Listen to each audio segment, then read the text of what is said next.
Ama Suriyeli geliyor. Yani o işin hakkı 800 dolarsa o 300 dolara çalışıyor. Ne izin alıyor ne bir şey alıyor. Ne kadar güzel giyinmişler ama. Peki normal bir çalışanın maaşı ne kadar? Böyle sen mesela Kürt vatandaşısın burada. Evet, hiçbir zaman aç kalmaz. Bak burada onu biliyorum. Çalışma, hiç çalışma bile. Sen de Türkmen misin? Tamam sen biraz bilmiyorsun. Sen Türksün zaten.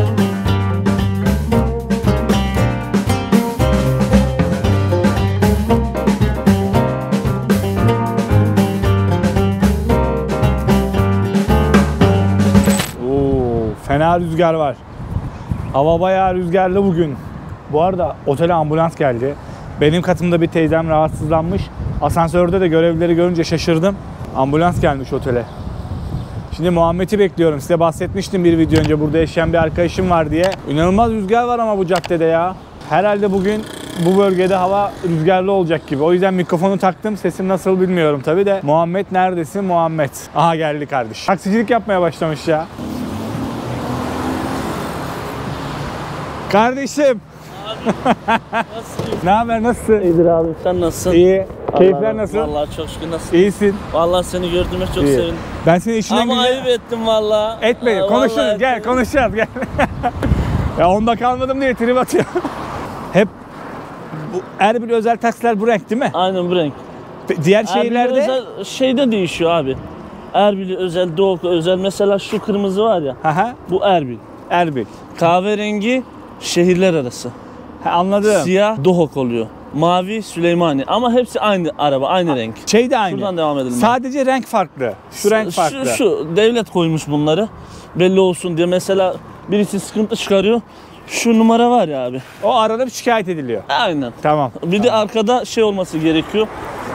Benim resmim, işte şikayet edeceğinlerin telefon numarası. Kurallar yazıyor ama ben koymadım. Niye? Çünkü ben şehir içinde çalışmıyorum. Sen genelde Belli bir site var benim eskiden çalıştığım ama güvenlikçi olarak çalıştığım. Tamam. Onların hepsini tanıyorum. Onlar da beni tanıyor. Şehir içinde hiçbir zaman müşteri almıyorum. Orada belli oluyor. Bir de biliyorsun şehir içi biraz nasıl diyorlar, fiyatlar düşük oluyor. az oluyor. Ama onlar için sadece ben taksicilik yapmıyorum. Mesela arıyor, evin bir ihtiyacı var, onu yapıyorum. Getiriyorsun götürüyorsun. Her şeyi yapıyoruz yani çok şükür. Bir de öğrenciler var. 2 tane okul servisi yapıyorum. 2 okula. Öyle çalışıyorum. Maşallah işin gücün iyi. Çok şükür. Ya nasıl diyeyim burada? Çok şükür. Mesela Türkiye'de olsa eczacılığı kimse bırakmaz. Bu arada Muhammed eczacıydı. Eczacılığı bıraktı, taksiciliğe başladı. Taksicilik ama Türkiye'de olsa kimse eczacılığı bırakmaz. Evet tabii. Ama Temiz burada, iş, güzel iş. tabii. Burada nasıl bilmiyorum da. Burada taksicilik herkes için yani %100 falan iyi değil. Anladım. Yani nasıl diyeyim, cin olman gerekiyor. Akıllı olman lazım. Akıllı olman gerekiyor. Ama bu şu an her yerde öyle. Her Çalışman lazım. Yani Tabii, kovalaman lazım. tabii. Kovalamazsan Tabii, çok zor. tabii. Biz Muhammed'le benim biz seninle görüşeli 2,5 sene oldu. Evet. Oldu. O ara evlenmiş, çocuğu olmuş. Ben niye diyorsun? Bana bir kızdı niye bize gelmedin abi? Vallahi ayıp ayıp ettin ettin. abi. Ya ben Muhammed'in evlendiğini biliyordum. Ben ne zaman gitsem Muhammed bana kapısını açar. Yani eminim. Herkese açık abi, o ne demek? Hemen anında alır evine ağırlar. Çünkü annesiyle tanışmıştık falan. Ya bir de çocuğu olmuş. Ya bir de dün çok geç geldin falan derken yoruldum. Bir araman yeter. Biliyorum. Onu biliyorum. İnan bana yani. O yüreğini biliyorum senin. Evet. Selam. Şimdi biz şunu da söyleyeyim. Muhammed'le bizim Berko'yla değişik sayesinde tanışmıştık. Aynen. Şimdi gene beraberiz. Buraya özel bir kahvaltı varmış. Şimdi gidince göstereyim onu ben size. Burayı hatırladım ben. Burası telefon pazarı değil Aynen, mi? telefon pazarı sabahleyin böyle şimdi yavaş yavaş geliyorlar. Kuruluyor. İkinci el sıfır telefonlar satılıyordu hep, burada. nasıl diyeyim, ikinci eller şu dükkanlarda, bazı tabii bayiler de var. Bu aralar Xiaomi Çok yaygın mı burada? yaygın olmaya başladı. Vay. Ha burada ama işte tabii şey iPhone. yok. Vergi yok. Vergi yok. Burada vergi olmadığı için Yavaş yavaş çok o da ucuz. Geliyor mu? geliyor. Şu anda şeylerde gelmeye başladı. Arabada sadece yol parası falan eklendi. Mesela bir sene için Ha ben daha önce geldiğimde hiç vergi yoktu. hiç yoktu. Ama şu yavaş anda yavaş getiriyorlar. nasıl diyeyim, Türkiye'ye bakıp getiriyorlar abi. Ha zaten dün bir abiyle geldik biz buraya, diyor ki Türkiye'de görüp buraya uyguluyorlar Buraya diyor. Uyguluyorlar. Bir de bazı şeyler var abi. Saçma sapan kurallar da çıkarıyorlar. Yani mesela Türkiye'den görüp kafalarına göre bir şey ekleyip şey yapıyorlar. Ha, ekstra vergi Ekstra. gibi. Verginin vergisi. Vergi çok daha kötü ya. Bazı şeyler var çok daha saçma sapan. Ama insanlar da bu aralar mesela araba konusunda kimse şeyden almıyor. Otopazarına gideyim falan. Bir de dolar olayını biliyorsun bilmiyorum. Evet. İşte şu an 150. Bire 1 dolar şey olmuş. 15.000 dinar olmuş. Aynen. 1 dolar 15 bin. 1500 dinar olmuş pardon. 1500. 1500 dinar doğru. Ben 100 dolar bozdurdum. 150 150 bin yapıyor. dinar verdiler aynen. Var. Gidiyorlar Dubai'den araba alıyorlar. Buraya getirişlerinde sıkıntı yaşamıyorlar mı? Sadece ne kamera Kamera. المايك ها balı. هلا وانا كريم سلام Selam abi. Her şey من رجالات Bak. Yani, Türkçe bilmiyorum. Türk'üm abi Türkiye. Türkiye. Ha. hoş geldiniz. ايراني Hoş bulduk abi. İran'ı mı? Tahran mı? كردستان Kürdistan. كردستان İran Senendeç, Kirmanşah, Mahabat. Mahabat. Ben İran'a gittim. İran'a. Suudi İran. Palangana. Palangana. he. Senendeç'e, Kirmanşah'a. Burada mı yaşıyor abiler? Güzel. Nerede Güzel. Valla. Nerede Jin? لا Ne والله valla her miyani Onlar da Yani turist de. misafir gelmiş. Ha, tamam. اول تركيا كريم ولا كريم دوربينه ما Bunu burada mı aldı, Türkiye'de mi aldı? Türkiye'de aldım. Para aldım. Türkiye'de. Türkiye hansı şehir? Abi bunu internetten aldım ben. İnternetten aldım. Kaç para olduğunu merak mı ediyorsun? Kaç para mı? Valla. Ya bunun çok modeli var. وانا كانال يعني Modeli gele gele zora. ولا كانال يعني اللي بخاطر Ha bunların da şey kanalı. YouTube mu? YouTube kanalı. Ha, ben de YouTube abi. Bu ne kadar? Bu GoPro 12 abi. 12 en sonu. O duazdı ya. En sonuncusu. Ne gitti? Bu böyle set istiyorsa bu set yani bu mikrofonla beraber Mike bu hamuş da var. Valla. bakayım ne kadar? 1500 dolar falan. Ama 1500 dolar. Bu arada GoPro 12 aldım arkadaşlar. Ekstra mikrofonu falan vardı. Komple setin fiyatını söylüyorum ben. 1500 dolar falan. Ama hepsi mikrofon, kamera, tripod. Hoş gelipsiz Kürdistan'a. Hoş bulduk abi. Sen de hoş geldin. Sen de turistsin burada. Atış meyvan atış bakayım. Diyor ki kendi evim ben burada misafir değilim kendi evim gibi. Sizin İran'daki o Kürtçe ile buradaki aynı mı? Evet. Aynı ama bizdeki de farklı. Tabii. Bizdeki bir Mesela tarafta Erbil'deki Kirman Doğuk'taki de farklı. Yani farklı bölgeden değil mi? bölgede. Ama Doğuk bize yakın. Aynen size yakın. Ama şu enek olatimde. Diyor ki bütün dünya benim memleketim. Diyor ki bir şair diyor ki İrani dalı. Valla her şüvenek bum asmani mine. diyor ki nerede olursam olayım bütün gökyüzü benimdir. Benim. شو اخي Çok yakşı abi. Hoş geldin. Hoş bulduk abi sağ ol. Seviyor herhalde Türkleri. Abi sağ ol. Tamam Sağ ol. Sen sermez. Ben şey sandım. Asker sandım. Yok abi bir şey Dedim, demez ya sadece diyor Peşime ki, geldiklerini anladım ben tamam mı? Sonra seslenince aha dedim asker herhalde. Yok. Ama bir sıkıntı bir problem olmadı. Yok, İran'daki şeyde yaşıyorlarmış Kürdistan askerler tarafında. zaten böyle takılması yasak artık. Mesela eskiden bazı şeyler vardı şu an çok daha katı. Kimse mesela bilmiyorum duymuşsunuzdur ya da duymamışsınızdır eskiden işte bilmem kimin oğlu bilmem o bir şey yapıyordu. Yırtıyordu. Öyle bir şey kalmadı. Daha sıkı yönetiliyor yani. Kimin oğlu olursan ol ya da kim olursan ol birisine yanlış yaptın mı Cezasını. yerli yabancı. Mesela geldi sana bir şey yaptı şikayet ediyorsun. Kim olursa olsun. Bu çok güzel bir şey. Cezasını- Yani adam kayırmıyorsun işte. Yok yani. öyle bir şey yok. Ama eskiden Bizde biliyorsun, de her ülkede vardır. Var. muhtemelen. Bak bizde de bak şu olayı hiç unutmuyorum. İçime oturmuştu. Gerçi burada ölen kişinin ailesi de bir miktar tazminat aldığı için şikayetini geri çekmişti ama yine de bence olmaması gerekiyor. Somali Cumhurbaşkanı'nın oğlu geldi biliyorum, Türkiye'ye. o olayı biliyorum. Bir kurye kardeşimizi ölüyor, eziyor. Yani kasıtlı ya da kasıtsız. Kasıtsız tabii ki. Kimse trafikte birisine üstüne bilerek sürmez de. Gerçi onu yapanlar da var. 23 ya da 20 bin dolar bile değil. Veriyor, salıveriliyor. Gördüm. Gördün mü onu? Ailesi perperişan oldu. Yani, Yazık yani böyle. sanırım ailesi şikayetini de geri çekmiş. Neyse bu konulara girmeyeyim ben de hiç.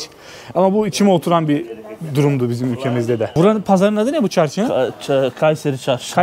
Kayseriye. Ha onu hatırladım. Tamam. En eski çarşı. Evet. Bu Erbil Kalesi'nin içerilerinde bir yer. Tabii şu anda insanlar açacak dükkanları. Biz sabah yavaş 8.30'da yavaş, buluştuk. Yavaş yavaş gelecekler. Bir kahvaltı yapalım beraber. Gezmeye devam ederiz. Var. Et de Var Ha, içinde. tamam. Bir de mercimek çorbası. Ya, bu bölgede sadece sabahları mercimek çorbası ve Teşrip diyoruz biz buna. adı teşrip mi? Teşrip evet. Bildiğimiz lavaşı şey yapıyor, kırıyor. Et suyunu koyuyor. Et suyu bu sanırım. Et de var evet. Et de içinde mi? Evet var. Et de içine atıyormuş. Bir de mercimek çorbası. Sabahları sadece olay bu. Sadece bunlar. Burada. Mesela saat 10'dan sonra falan işte pilavlar başlıyor. Değişiyor. Aynen. Ha, sabahki Sulu olay yemekler bu. başlıyor. Vay etin güzelliğine bak ya. Evet. Yiyelim biz de. Aynen. Neydi? Serçam mıydı teşekkür? Neydi? Spas.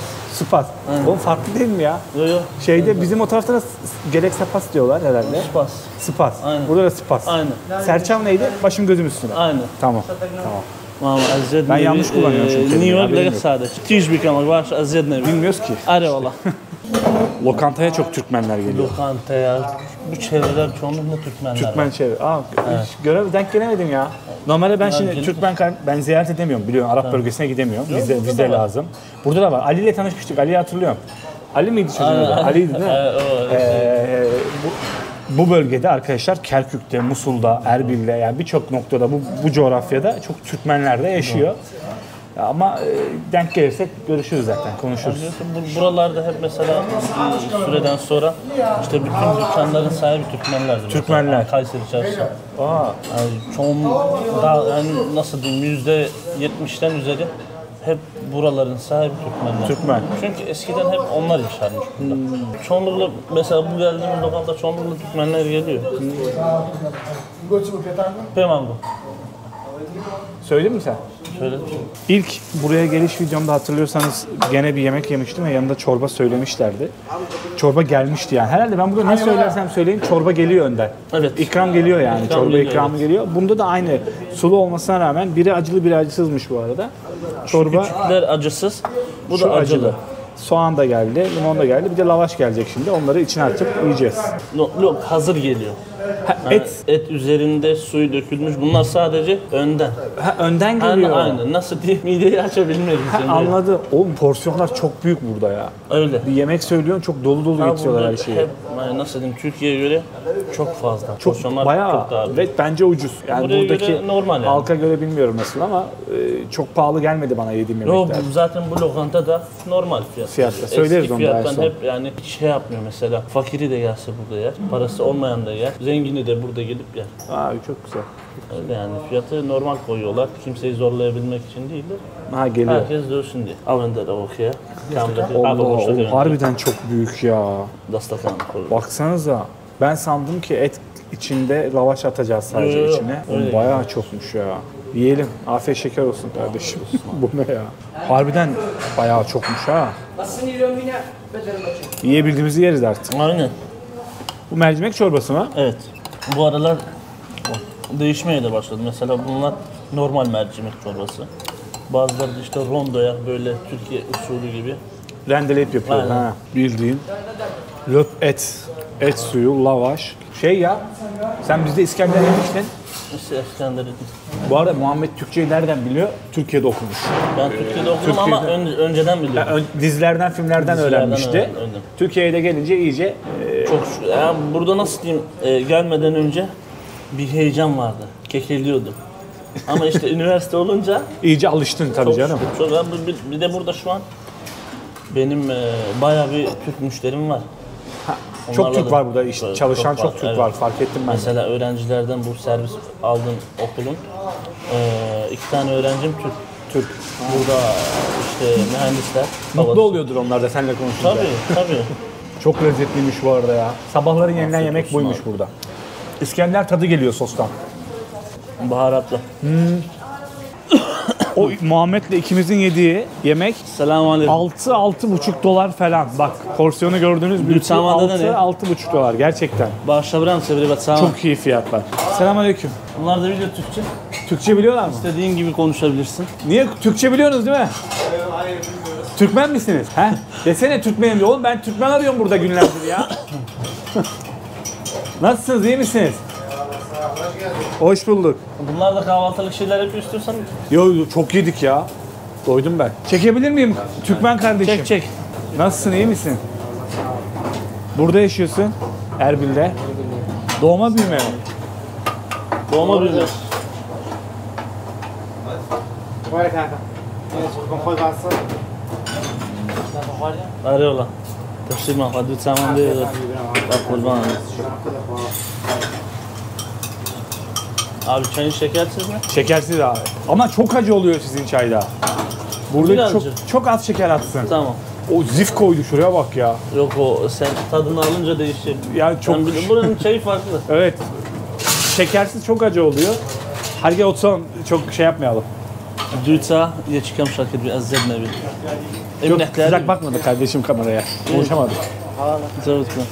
Dedem yapardı. Hatta Erzurum yöresinde miydi? Erzincan'da mıydı? Bizim nerede? Gümüşhane var, bu tarafında da var. Bizim ülkenin belirli taraflarında aynı çay tabağına dökerler. Öyle. Sıcak diye. Aynen. Soğusun diye içerler. Direkt aynen. Kardeşim çok yoğun Türkmen kardeşim ve kamerayı çok sevmiyor. O yüzden çok konuşamadık. Ama bu dükkan onlarınmış ve ailecek işletiyorlar. Abi kardeş hepsi. Çayları Eskiden da çok babaları da güzelmiş. çalışıyor. Komple Normal ailecek. yani nasıl diyeyim başlama şeyleri babasından. Baba vefat edince abiler devam şu an başka bir işte çalışıyor. Bunlar devraldı. Ama aynı devam ediyorlar. Maşallah çok da yoğunlar. Çok işleri çok iyi. Bayağı kalabalık görünüyor. Sürekli koşturuyorlar da çok yoğun yani çocuk. Ha söylediğim gibi bunların Onu dışarıda bu olay- anlatacağım. Aynen. Anlatacağım Olay dışarıda. olmasaydı Çok ilginç şeyler de yaşamışlar. Benim konuştuk biraz da. Ben çok mutlu oluyorum. öyle. Türk görünce gittiğim ülkelerde, bölgelerde inan çok mutlu oluyorum yani. Mesela şu herkes Türkçe biliyordu. İstiyorsan Çok kişi. aynı dükkana gir. Sen de biliyor musun Türkçe? Biraz. Nasılsın? İyi misin? Sen de Türkmen misin? Türkmenim. Tamam sen biraz bilmiyorsun. Sen Türksün zaten. Konuşuyoruz yani. Konuşuyoruz evet. Burada mı çalışıyorsun? Evet, babamın biraz. Babanın. İşin gücün rast gitsin. Hep Türkmen mi bu bölge hemen hemen? Çoğu. Çoğu Türkmen. Doğma büyüme buradasınız. Ha, benim hatırladığım bu çocukluğumdan beri eğer yanlış değilsem sizin dükkanınız orada değil miydi? Hayır buradaydı. Ha, buradaydı. Ben bunu hatırlıyorum babama ya. O beni. Ha, ben seni Hatırlamıyor. hatırlıyorum. Ben burada bir tane kahve vardı. Ben burada çalışıyordum. Ha. 6 yaşımda burada kahve. Muhammed burada bayağı tanınıyor ya. Evet evet. Ünlü. Nasıl yaşamak burada? Bir Türkmen olarak iyi mi? Hayat ben merak ediyorum. Buradaki hayat standartları nasıl ya? Kazanç olarak iyi misiniz? Nasılsınız? Çok çok iyi Allah'a şükür. Çok şükür. Çok şükür. Geldin mi Türkiye'ye daha önce? Bir defa. Bir defa. İstanbul'a mı? İstanbul'a. Gezmeye mi? Gezmiyorum. Ha, görüşürüz. Şey. Sağ ol. İçtik. Sağ ol. Allah kurban. Sağ ol. Bu deminki çaycı kardeşlerimin daha önce çok eski bir yerde bir dükkanı varmış. Başka bir yerde eski dükkanları Aynı varmış. Kayseri çarşısında. Aynı bu çarşının Ama içinde. işlek bir mekanla. Çok daha işlek. Ulan bizdeki çak bizde de var bu. Bak bizim başımıza da gelmişti amcamla. Geliyordu ya da hatırlamıyorum. Bir şey olmuştu. Ya da karşıya açmıştı. Ha karşıya açmıştı. Burada çocuğun çok iş yaptığını görüyor dükkan sahibi. Çok iş yaptığını görünce çocuğu çıkarıyor. Hiç tadilat bile yapmadan aynı dükkana, aynı iş yerini kendi açıyor. Aynen. Gene çay, kahvaltı kendi açıyor. Çakal. Neredeyiz? Kalenin önündeyiz. Aynen kalenin önündeyiz. Hafif bir çıkalım oraya doğru. Bakalım şu an Açık mı? Alıyorlar mı? Evet. Şu an saat kaç? Dünyanın en eski kalelerinden bir tanesi arkadaşlar burası. Açık olmaya da bilir. Polis var içinde ama Muhtemelen saat 10'da falan. Baba bir bakalım saat kaçta açılıyor. soralım. Şeyi hatırlıyorum. Şu abi. Sazcı abi. Bir saz çalmıştı bana. Maşallah vardı yani. O kadar güzel çalmıştı ki. Ders veriyor İlk geldi şu an. mi? Ders veriyor herhalde. Bayağı Öğrencileri meşhur var. herhalde burada zaten. Bu aralarda mezuniyet olayı var. Ha, bütün okullar öğrenci- mezun mu oluyor? Üniversite. Ha. Ne kadar güzel giyinmişler ama. Bu yöresel giy. Bu bölgeye ait giyim Evet, mi? evet. Ne kadar güzel giyinmişler ya. Bu mezuniyet şeyi var. Fotoğraf çekiyorlar. Okullardan mezun olanlar. Üniversite. Üniversite Daha okul var. mezunları. Evet. Okul daha var. Ama o da sonları. Bitmek üzere gibi. Aynen. Bir ay falan kaldı. Bu bölge halkı da şekeri çok seviyor. Ha, bu da Yani- Erbil'in en eski kahvesi. Bunu biliyorum biliyor musun? Bunun üst katında oturmuştuk biz. O üst katı Üst pahalı, farklı, üst alt katı farklı. yeni şey. Üst katı çok pahalıydı. Çok fena pahalı. Ve istemediğin halde servis getiriyor sana. Aynen. Ben onu hiç unutmuyorum O ya. zorunlu. Bizim Burak'la yaşamıştık onu. O zorunlu. Ama alt katta öyle bir şey yok. Zaten çayı içmek için geliyorlar. Burası da curcuna oluyor akşamlar arkadaşlar. Çok kalabalık Bu oluyor. aralar tadilat var. Ama yine de şey- dün ben geldim çok kalabalıktı Biliyorsun ya. her ülkede demeyeyim de Türkiye'de de çok yabancı böyle Suriyeli Var. çocuklar var. Burada havuz var. Havuz tertemiz, güzel. Giriyorlar içerisine. Yıkanıyorlar. Ya da işte nasıl diyeyim? Yani burada da bir şey var. Aynen. Bir göçmen mülteci akını burada da var. Abi, Benim otelde Nasıl- çalışan çocuklar Bangladeşliydi. Bana- Sanırım Bangladeşli, Hintli çok var. nasıl Türkiye'de de iş olayı yani iş konusunda çok sıkıntı var. Burada da aynı. Mesela buradaki vatandaş 400 dolara o standartta işi yapamıyor. Yapmak istemiyor. Çünkü çok az o maaş. Ama Suriyeli geliyor. Yani o işin hakkı 800 dolarsa o 300 dolara çalışıyor. Okey veriyor ona, çalışıyor. Okey veriyor. Niye biliyor musun? Ne izin alıyor, ne bir şey alıyor, ne hastası Biz oluyor. seninle takipleşiyoruz. Suriye'den yeni geldim ben. Evet, Görmüşsündür. Suriye'deki ekonomik maaş nasıl söyleyeyim sana? Belki aylık. Aylık. Belki 30 dolar. Çok Burada az. ona 300 dolar var ya. Evet. Havalara uçuyor. Burada 300 kazanıyor. İnan bana yarısını da Suriye'ye gönderiyordu. Hepsini burada. Bak Burada ben söylüyorum ya işte Hindistanlılar, Bangladeşliler, Suriyeliler bir kuruşu bir de yani bile burada harcamıyorlar. hep gönderiyorlar. Hep gönderiyorlar. Burada da var. Burada Ama da tabii çoğunlukla bu normal- Suriyeliler çalışıyor ya. Şey var. O 300 dolar maaşlı. Hem yemeğini veriyor. yeri Kalacak de yerini de veriyor. Hiç para harcamıyor zaten. harcamıyor zaten. Tamam. Peki normal bir çalışanın maaşı ne kadar? Böyle sen mesela Kürt vatandaşısın burada. Evet. Devlette çalıştığını düşünüyorum. Taksiyi boş ver. Ama hangi konumda? Kaçtan başlıyor? Kaça kadar çıkar mesela? Mesela normal böyle devlet dairelerinde çaycılık vardır. Onlar en alttaki yani yaklaşık 350 dolar 400 dolar arasında başlıyor. Tamam. Ama Resmi. şey var. Mesela normal bir memur hani yaklaşık 800 dolardan fazla alıyordur. Asgari ücret ne kadar burada? En Yani düşük maaş sabit bir hesaplanıyor. fiyat yok. Yok. Peki ev kirası, evde kirada oturan insan sayısı çok mu? Şu an çok. Çok. Şu an ev kira Kazandıkları para alışverişe ve şeye yetiyor mu gibi? ya, o işe bağlı. İşe bağlı. Yani 400, ben 500 dolar kazansam Ben herhalde de- merkezde oturamam. Ya bazı yerler var, bazı yerler var yapabilirsin. Bazı yerlerde yapamayabilirsin. Hani ama normalde çoğunlukla 200 dolar, 230 dolar Ev kiraları gibi. başlıyor. Başlama O da fiyatları. tabii şey. Buradaki Düşük- evler Tamam. hep dubleks. Bu aralar çok bina olmaya fazla olmaya başladığı için Büyük binaları şey gördüm. de var. Apartman olayı da var. Suite odalar işte 1+1, 2+1. O yüzden standart şu anda o söylediğim sitelerde en ucuzu 300 dolardan başlıyor. Başlıyor. 200 dolar da ev alışverişine her ay gider. Gider. Çocuk oldu mu geçinemiyor. Çocuk oldu mu biraz zor. Zor. Biliyorsun işte Yani her yerdeki gibi zengini var, fakiri var. Tüm dünyada olduğu gibi. ama burada nasıl söyleyeyim abi? Hiçbir zaman aç kalmaz. Bak burada Çalışma onu bile, biliyorum. hiç çalışma bile. Sadece ev kendinin olsun, açlıktan ölmezsin. Her türlü o eve ekmek gelir. Yaşarsın, Yani ha? komşu ona izin vermez aç kalmasını. İşte burada da şey var. Burada benim de aç dernekler kalmama var. izin vermezler. Yabancı Oo, olduğum an öyle. işler değişiyor yani. Yabancı yerli olsun hiç şeye bakmıyorlar yani. Ya o konuda birbirinizi, ben bu sadece bu bölgeyle alakalı değil. Bizim Türkiye'de de aynı. Aynen, doğru. Kürt halkından bildiğim için çok arkadaşım var benim. O doğudumuzda ve güneydoğu bölgesinde. Abi dudusunu mu tutarsın kardeşim? Yani komşusunun, kaynanasının bilmem nesi vefat etmiş. Allah rahmet eylesin. Ulan yemekler oradan gidiyor, buradan Tabii, gidiyor. tabii. Bizde bak, gerçi bizim Karadeniz'de de böyle ama eskidendi tabii ben. Bence ben kendi sülalemden yola çıkıyorum. En yakınlar geliyor sadece. Tabii ki hala şey var, komşudan bir şey geliyor ama Tabii. bu tarafta şöyle bir şey var. O komşusunun kaynanası vefat etmiş. Aynen. Önemli değil. Kendi yakını gibi hiç şey Tabii, değil yani. tabii. Bizim Sanki- bizde de var bu da azaldı bizde biraz ya. Biraz azaldığını Tabii, düşünüyorum ama siz tabii. onu yitirmediniz. Ha şöyle bir şey var ama. Bence bu sizde de daha fazlaydı eskiden. Daha fazla. Eskiden çok Tabii, daha tabii, fazlaydı. Tabii. Gitgide O da azalıyor. azalmaya başladı ama yine o Ama kültür sizde şey var. devam ediyor. Bayağı ediyor devam.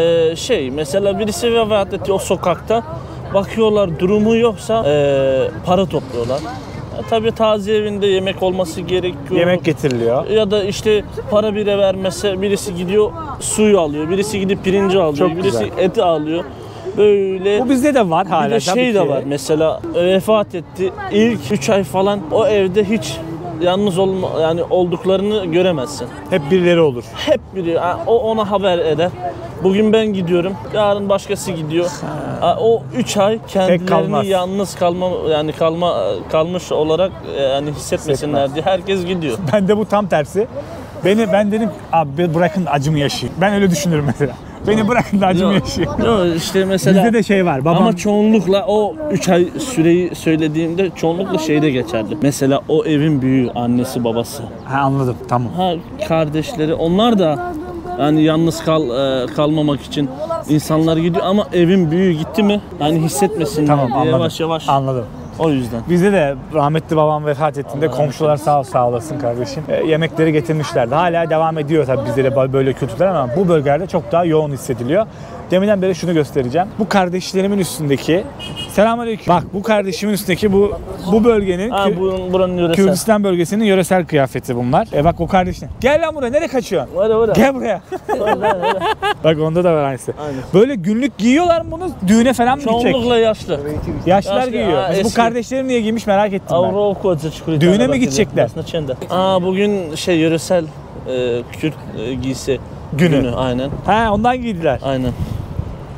O Maşallah. yüzden, bir de okullarda böyle bayrak kaldırılıyor, selam veriliyor. Ha, anladım. Kürt giysi günü. Bugün böyle yoğun görebilirsin. Yakışmış. Güzel Evet, olmuş. Hadi. Burası da o meydanlardan biri. Hemen Hani şurada eskiden- Saat Kulesi. Tabii. Eskiden sizde vardı.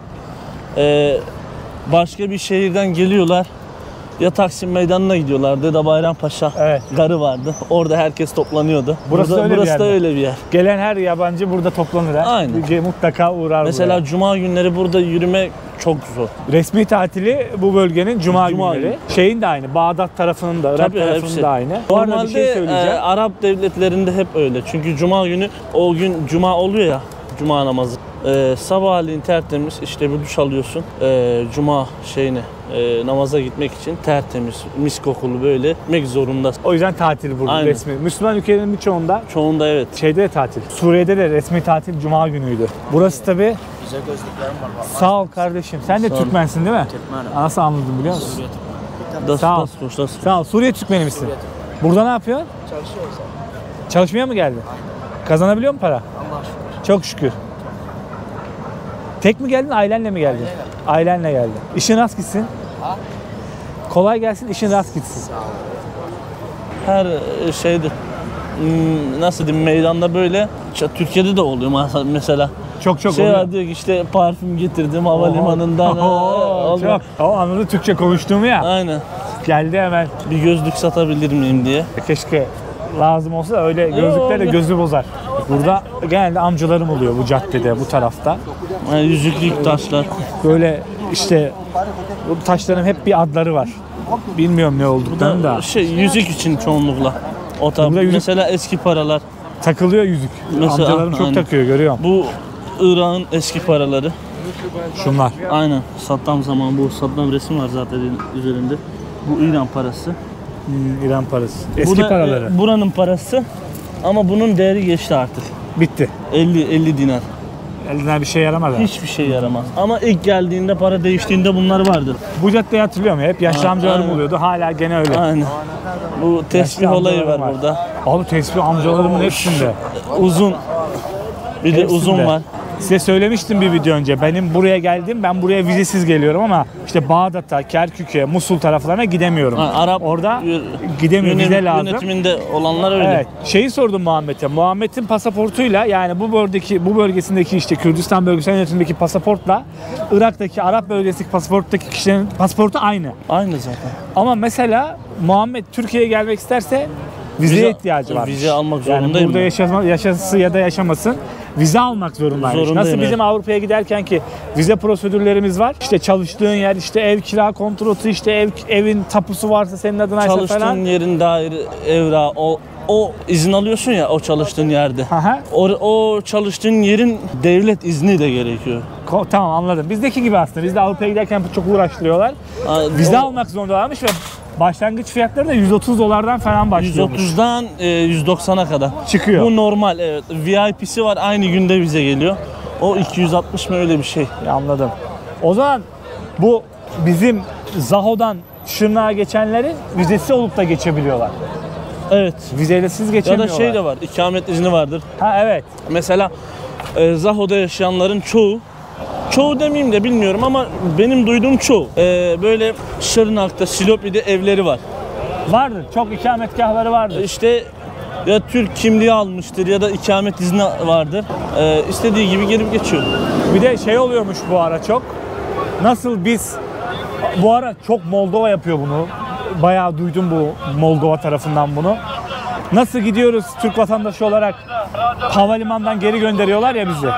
Bu Evet. bölgenin vatandaşlarına da bunu çok yapıyorlarmış. Türkiye'de, Sabiha Gökçen'de. Sadece benim duyduğum yaşanıyormuş. Sabiha Gökçen'de çoğunlukla. Çok yaşanıyormuş. Das hoş. Sabiha Gökçen'de işte bakıyor, normalde bakıyor tabi biliyordur hangi uçak Irak'tan Tabii geldi. geldiğini Kapıya biliyordur. geliyor. İşte Ya pasaportu görmesi de yeter. herkesi durdurmuyor zaten. Gözüne kestirdiğini çağırıyor. Telefonu alıyor, bakıyor. Bizim arkadaş Allah var. Biz de bir Türk vatandaşı olarak bazı ülkelerde çok sorgulanıyoruz. Bizim Avrupa'da yaşadığımız ya da mesela ben Japonya'da yaşamıştım. Bu halk da bölge halkı da Türkiye'de yaşıyormuş. Doğru. Ama inşallah düzelir. Ama düzelecek inşallah yavaş yavaş. İnşallah. Bu direkt olacak diye bir şey değil de. Şimdi siz bu videoyu Ramazan'da izliyorsunuz biliyorum ama ben Ramazan'dan önce çekiyorum. Söylemiştim bunu. Ramazan'dan hemen 2 gün önce çekiyorum aslında. Sokaklar çok kalabalık oluyor normalde. Öğleden sonra buralar çok curcuna olur. Tabii. Bu sabah zaten yeni başlıyor. Şükran. Sağ ol. Şükran da kaldı Suriye'den aklımda. Şey de var çok ya. Çocuklar bayağı bir şeyler satan Aynen. çocuklar da var. Bazıları var yapışıyor. Evet. Öyle normalde bir şey kazansın diye gönderiyorlar dışarı. Tabii buranın yöresel insanı çocuklarını hiçbir zaman çalıştırmaz. Mesela şuna bak. Devletten maaşı da var. Ama yine dilenmeyi tercih ediyor. Alışmış. Bırakamıyor ha. Oğlum bizde bir dilenciler var. Burada da vardır. Evi var lan. Evi arabası Evi mi var. var? Dilencilerin. Yemin ederim burada geçen yaşlı bir teyze vefat etmiş. Allah rahmet eylesin. Ev yani kapıdan içeri giremiyorsun kokudan. Tabii temizlenmesi gerek o evin. Aha. Vefat ettikten sonra. Yaklaşık 300 bin dolar. Şaka yapıyorsun. Vallahi Çıkıyor ha. çıkıyor. Bir de üzerine 2 tane ev var. Ay maşallah. Ama dileniyor aynı zamanda. Dileniyordu vefat ettiğinde. Bilemiyor tabii. Burası böyle bir pazar yine. Ben burayı hatırlıyorum. Curcunaydı burası ya. Kalabalığa bak. Şu an, Daha kalabalık başlamadı şu da. an kimse yok evet. Ama esnaflar yavaş yavaş açmaya başlamış. Şu anda böyle sokaklar boş. Her şey Bir de satılıyor Ramazan'a ya. gidiyoruz ya 2 gün sonra başlıyor. Evet. Dün ben akşam geldiğim için Herkes çok gelip kalabalıktı. aynen. Herkes gelip Ramazan'a Alışverişini yapıyor. alışverişini yapıyor. Şimdi bu videoyu burada bitireyim ben. Bir sonraki videoda gene devam edelim. Sohbet muhabbet üzerine oldu bu video ve ilk günüm, ilk dakikalarım. Kaleye gidemedim ama kaleye bir sonraki videoda ben sizi getireceğim. Çünkü kalenin içinde eskiden yaşanılıyordu. Hatta Muhammed kardeşim de yaşamıştı. Onu ben bir Evet. sonraki videoda size bahsederim. Görüşmek üzere. Videoyu beğenirseniz, yorum atarsanız sevinirim. Abone olursanız mutlu olurum. Bir sonraki videoda görüşürüz. Kendinize iyi bakın. Allah'a emanet olun. Hadi hoşça kalın.